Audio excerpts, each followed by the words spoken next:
vanity of men, there was little said about Jesus' looks.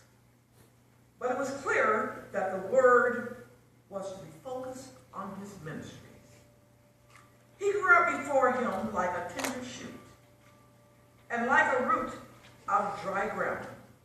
He had no beauty or majesty to attract us to them.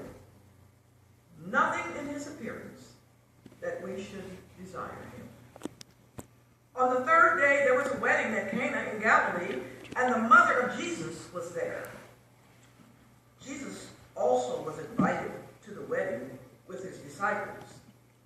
When the wine ran out, the mother of Jesus said to them, "They have no wine." And Jesus said to her, "Woman, what does this have to do with me? My hour has not yet come."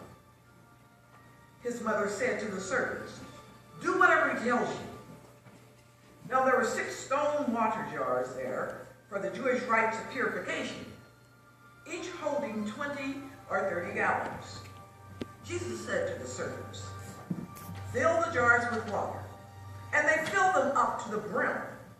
And he said to them, "Now draw some out and take it to the master of the feast." So they took it to the master of the feast. And when he tasted it, it now had become wine, and did not know where it came from, though the servants who had drawn the water knew. The master of the feast called the bridegroom and said to him, "Everyone serves the good wine first, and when people have drunk freely, then the poor wine. But you have kept the good wine until now." This, the first of his signs, Jesus did at Cana in Galilee, and manifested his glory, and his disciples believed in him. When he arrived at the other side of the region of the Gadarenes, 2 demon-possessed men coming from the tombs met him. They were so violent that no one could pass that way. "What do you want with us, Son of God?" they shouted. "Have you come here to torture us before the appointed time?" Some distance from them, a large herd of pigs was feeding. The demons begged Jesus, "If you drive them out of us, send them into the herd of pigs." He said to them, "Go," he said.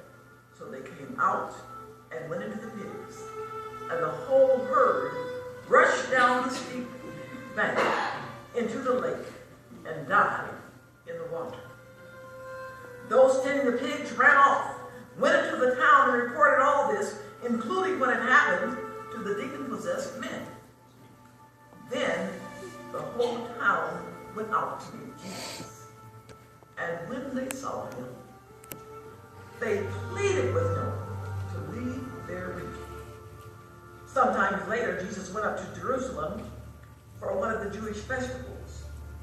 Now there is in Jerusalem, near the sheep gate, a pool, which in Aramaic is called Bethesda, and which is surrounded by 5 covered colonnades. Here a great number of disabled people used to lay: the blind, the lame, the paralyzed. One who was there had been an invalid for 38 years. When Jesus saw him lying there and learned that he had been in this condition for so long, he asked him, "Do you want to get well?"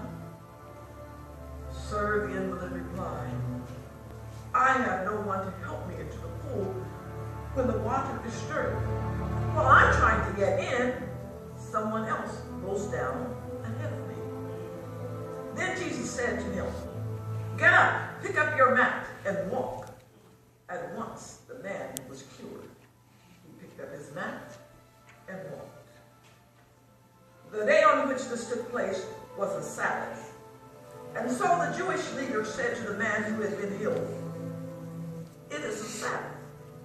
The law forbids you to carry your mat."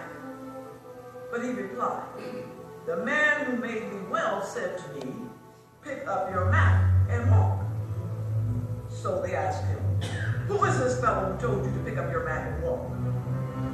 The man who was healed had no idea who it was, for Jesus had slipped away into the crowd that was there.